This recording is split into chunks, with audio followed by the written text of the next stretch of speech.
इससे पहले हमने इलेक्ट्रिक फील्ड लाइंस पे चर्चा किया है और वहां पर हमने देखा था कि इलेक्ट्रिक फील्ड लाइंस जो है वो इमेजिनरी लाइंस होते हैं जिसपे कि अगर हम टेंजेंट ड्रॉ करते हैं किसी भी पॉइंट पे तो उस पॉइंट में वो इलेक्ट्रिक फील्ड इंटेंसिटी का डायरेक्शन बताता है। और मोटे मोटे तौर पे हम क्या ये कह सकते हैं सिंपलर वर्जन में कि जो इलेक्ट्रिक फील्ड लाइंस है वो एक ऐसा पाथ है जो कि अगर एक पॉजिटिव चार्ज को फ्रीली छोड़ दिया जाए तो उस पाथ में वो मूव करेगा।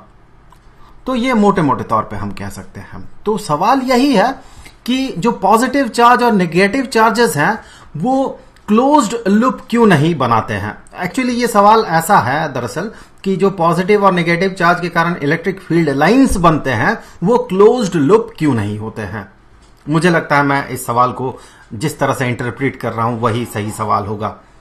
तो एक बार देख लेते हैं इन डेफिनेशंस के हिसाब से फील्ड लाइंस कैसा होना चाहिए। तो हमने यहां पर मान ले ड्रॉ किया एक पॉजिटिव चार्ज, तो ये एक पॉजिटिव चार्ज है मान ले।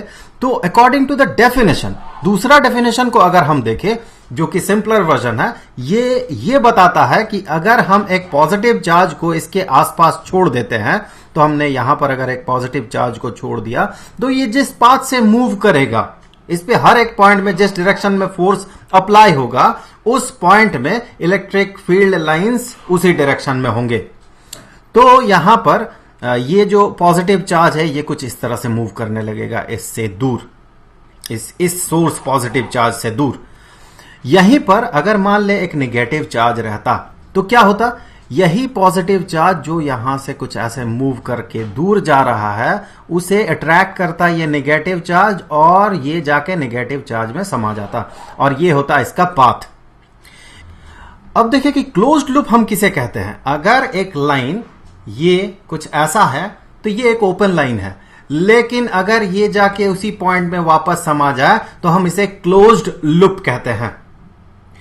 तो electric field lines closed loop अगर होते तो मान ले एक फील्ड लाइन ऐसे निकल के वापस इसी पॉइंट में आना चाहता है, तो अगर इस डायरेक्शन में आप इस लाइन को ले आए तो according to the definition of electric field line मतलब ये निकलेगा, अगर ये ऐसा होता तो होगा नहीं वैसे, अगर ऐसा होता तो मतलब ये निकलेगा कि इस पॉइंट में जो इसका मूवमेंट है पॉजिटिव चार्ज का वो मूवमेंट इस डायरेक्शन में है। क्या ये हो सकता है? तो असंभव है। ये खुद एक सोर्स चार्ज है, ये एक पॉजिटिव चार्ज है, ये सोर्स चार्ज भी पॉजिटिव नेचर का है, तो क्या ये पॉजिटिव चार्ज उस पॉजिटिव चार्ज की तरफ जा सकता है? नहीं जा सकता है। तो आप इस तरह से एक इंट्यूशन ग्रो करते हैं कि ये संभव नहीं है। यहां से फील्ड लाइंस बाहर निकल के ऐसे बाहर निकलते हुए ये जाके नेगेटिव चार्ज में समा जाएगा, ऐसा ही होना चाहिए। इससे पहले हमने बात किया यहां अगर कोई चार्ज रहता पॉजिटिव चार्ज तो वो इस डायरेक्शन में मूव करता और मूव करते हुए नेगेटिव चार्ज में जाके सट जाता।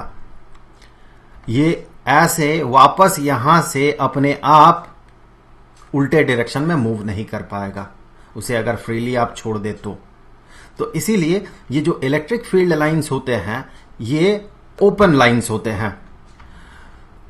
तो फिलहाल इस वीडियो में इतना ही, मिलते हैं आपसे अगले वीडियो में, तब तक के लिए गुड बाय।